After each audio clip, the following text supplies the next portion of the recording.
I'm Kjetil, singer of Tristania. Now, what are the expectations of the event?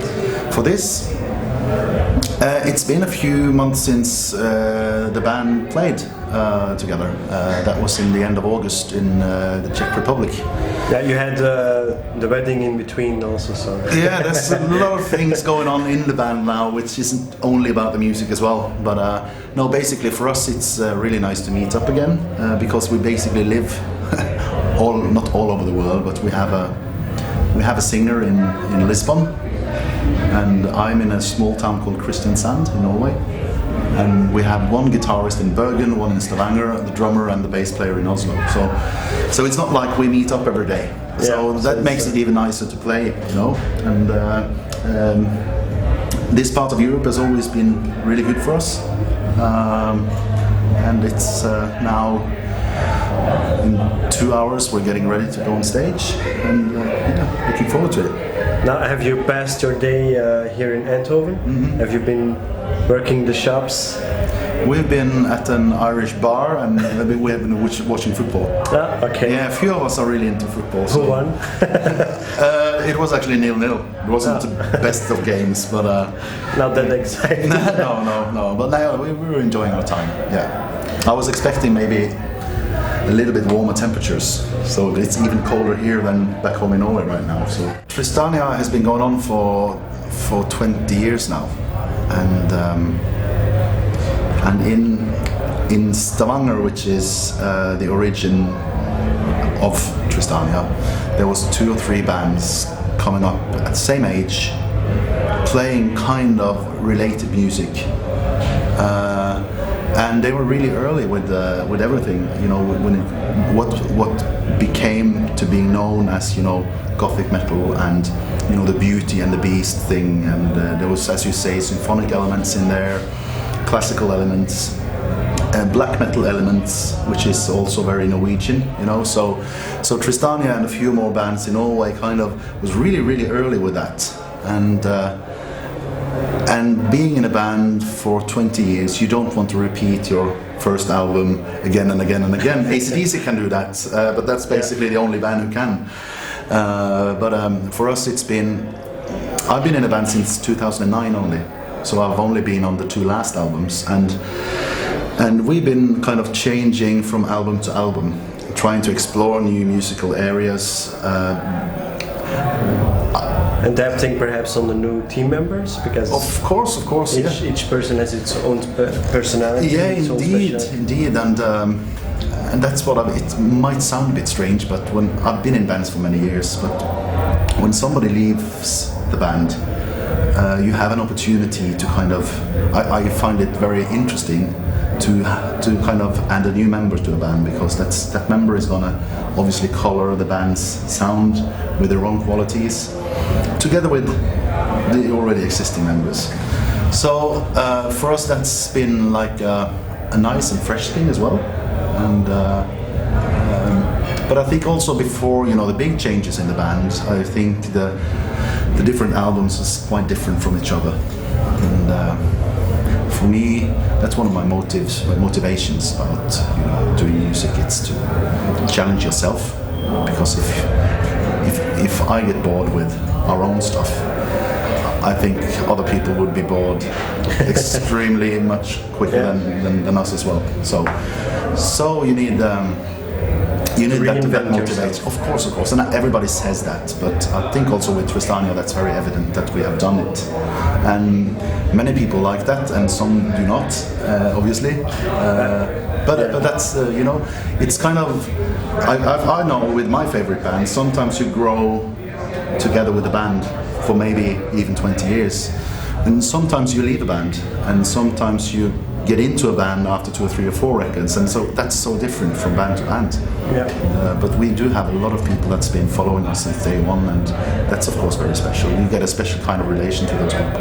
Now, do you still remember the very first record you ever bought? Yes, it wasn't. It was a cassette. It was yeah. I'm that old.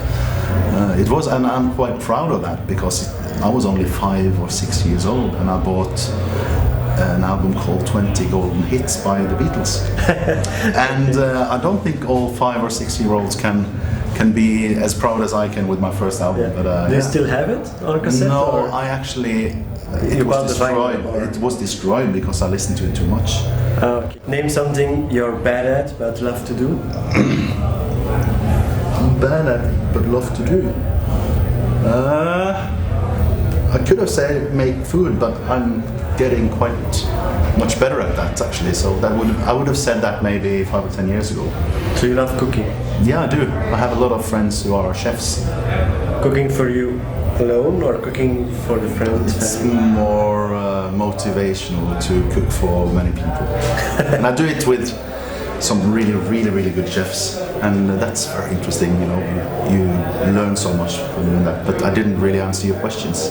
I don't know what I'm gonna say to that. I would have loved to be good at technical. I would have loved to have 20 years experience with at a home studio or something. So I could kind of make my own music without being able, needing help from others. But I didn't never learn that. So I'm really bad at that. I'm really bad at like technical stuff, like horrible. Of course, for every band, I think the recording time is the most critic time. Is that the most difficult part for Tristania? The recording part? No, I don't think so. And, I wouldn't know how it was in the early days of the band, but I think, for example, the most difficult thing is the amount of work actually. The number of hours that you actually use to make a new album, that's the most difficult thing.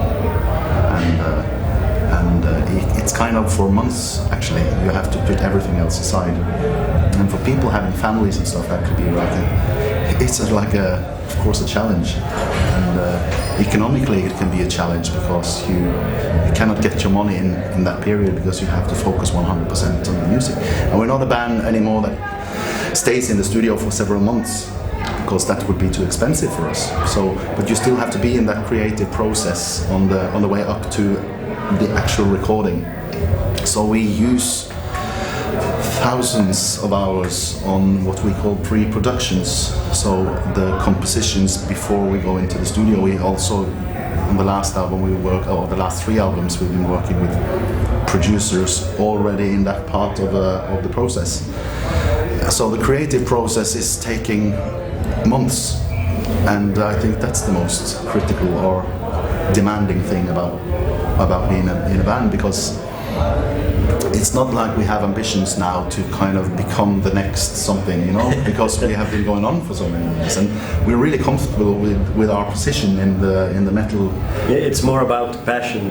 Of course, so our ambitions is not like taking the next 2 steps. It's more like we have an ambition to enjoy ourselves, but maybe even more, we have a really, really high ambition on our output.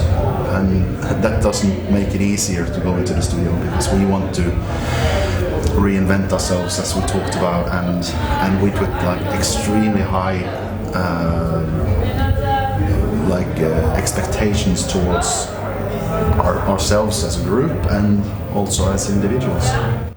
If you would name one of the most memorable events up to now that you've done together with Tristania, what would it be? I think for me, joining the band in 2009 or 2008-9, sometimes you get surprised in a positive way. And I remember when walking on stage at the Wacken Festival in 2009, we hadn't really thought about the fact that there was going to be a lot of people there. So when we rigged on stage and stuff, there was hardly nobody in front of stage, because of course they were on another concert or something. And we went back stage for 20 minutes, and we didn't really see that the place was extremely crowded. So when we went on stage, and that exact moment, that 1 second, you know, that's maybe the one I remember the most, because I was extremely surprised that it was like just an ocean of people out there. And some small things like that. That's the things that make it worth. Of course it does. On the stage. Yeah, yeah. And also for me personally, it's like to work the audience, to kind of it's like a match, kind of. Yeah. It's like you want to kind of you want the them audience to get them where you want them. Yes. You want and them sometimes to follow the music. sometimes that happens instantly just by going on stage, and sometimes you really have to work them. Yeah. And we're gonna play for 1 hour tonight, and that's for me at least a little bit short to be able to kind of give that that work into it. But I'm gonna try, and that's like a little, you know. As I told you, I'm into football and stuff, so I have like a competition edge of competition in myself, and it's not like we're enemies with the audience or anything, but it's a very interesting thing. And when you've been doing this many hundred times, you try out different angles to kind of work the audience. And we played in Prague. No, we're not in Prague, in the Czech Republic. In August, as I said, and that was like we had 1 hour 20 minutes, and that was like the perfect set for us, because we could take our time also to do really dark, slow stuff for a while in the set, and then take it up towards the end, and everybody was extremely happy at the end, and also, of course, we were happy at the end. What would be your weapon of choice in a zombie apocalypse? I have no idea. I haven't really prepared for a zombie apocalypse. No doomsday thinkers. No, but I saw they found like an alien society in space or something the other day. I'm actually. I saw it pass by too. Or it could be, they said. Yeah, there were lights. Yeah, there was something. There was something there. Yeah. No, many people in, I think, also like the metal genre, and maybe even, especially in kind of our subgenre, is really into these fantasy stuff. And, but I'm maybe the only one who is not at all. So I haven't seen a single. No. I haven't seen a single zombie movie. And if there's vampires in it, I just turn it off. Okay. And my friends think I'm really stupid, but. So they're prepared, but. Yeah, of course. You have to ask them about that. Good luck later on tonight. Thank you. I don't think you need any luck. It's just nature of habit. Yeah, cross my fingers. Yeah. Thanks for making the time. Cheers. Of course. No problem. And we'll see you on stage then. Cheers. Bye bye.